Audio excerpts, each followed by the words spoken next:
Hey guys, Kyle with Lone Peak here. Good news, we got our mounting puck inserts in. Let me show you how to install them. First up, we're gonna take a 6mm hex wrench and we're gonna get off our existing mounting puck. It's just 2 bolts.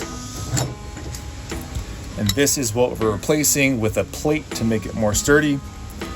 Next up, we're gonna take our driver, and there's 1 bolt that holds your corner cap on.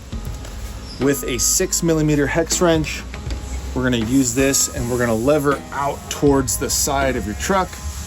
Basically gonna pry this off, it'll break your seal. What we don't wanna do is pull this all the way off because it will break your bed seal down here. So what I'm gonna try to do is just pry this out of the way and slide in a mounting puck insert like so.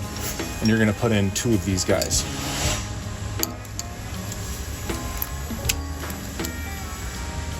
Go ahead and reinstall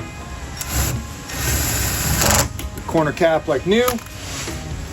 And then all you have to do is take off your T-nuts on your existing mounting puck.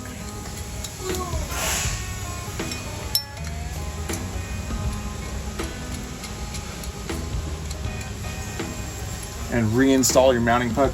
Make sure you use the same shims that we shipped with it. That'll keep your offset correct so that your camper is correctly mounted to your vehicle.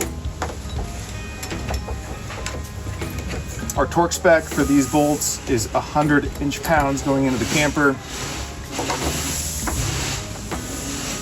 Honestly, hand tight is just fine on these guys. Make sure to Loctite them with either blue or red Loctite, and you're good to go.